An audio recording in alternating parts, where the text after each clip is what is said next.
As a child growing up, I have a lot of memories of Memorial Day. It was, first of all, it was a 3-day weekend, and so, the kids were pretty excited about that. And so it was always a welcome sight at the end of the year. But it was the parades that I remember most.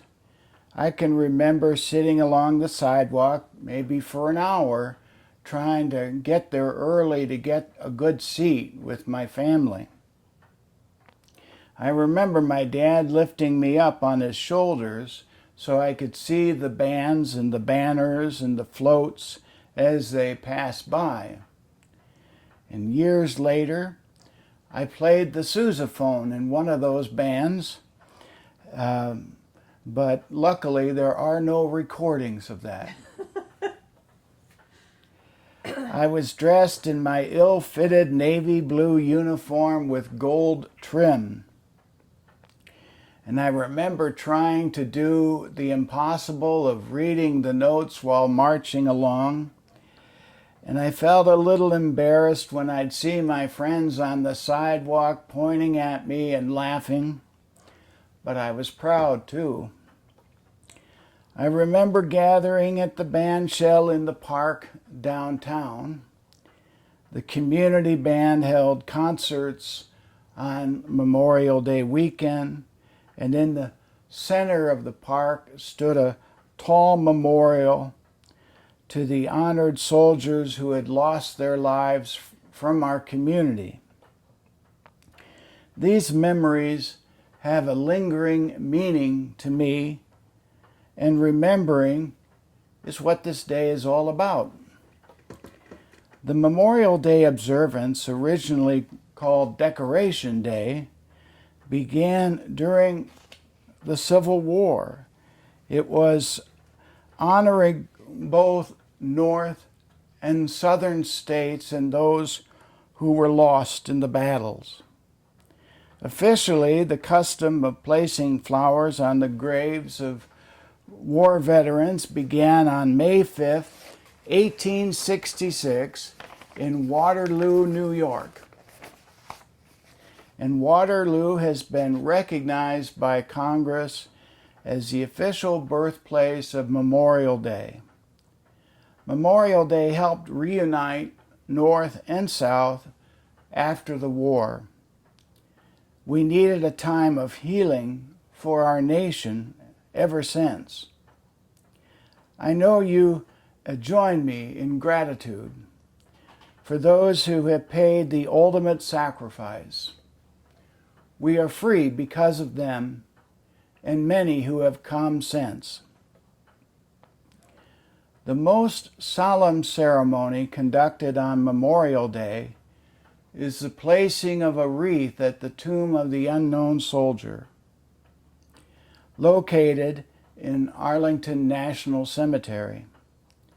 Today we take a moment in the prayers to remember and honor our nation's soldiers.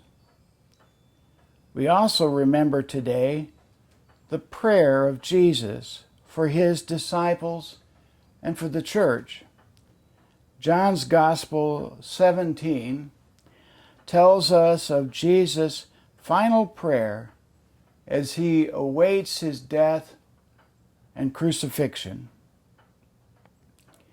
We can only imagine his heavy heart as he asked God to be glorified in the death and resurrection of his Son.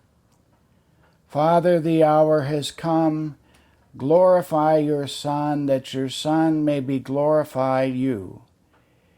He prays for his disciples. All I have is yours, and all you have is mine. I will remain in the world no longer, but they are still in the world, and I am coming to you. Holy Father, protect them by the power of your name, the name you gave me, that they may be one as we are one. In this prayer, Jesus lifts up and prays for the unity of his disciples, even knowing that as soon as he is arrested, the sheep will be scattered. Jesus will know the emptiness that comes from being left alone by the men that he was closest to in all the world. Still, he prays for our unity and protection. On this day, we are called to be united to one another and all Christians throughout the world. There are so many things that divide us from one another. We build churches. We created denominations. Sometimes we raised flags, and sometimes we raised walls to say, mine is better, the true faith. After the Civil War, people on both sides felt a need for unity, and it is something we are still building and rebuilding today. We say, one nation under God.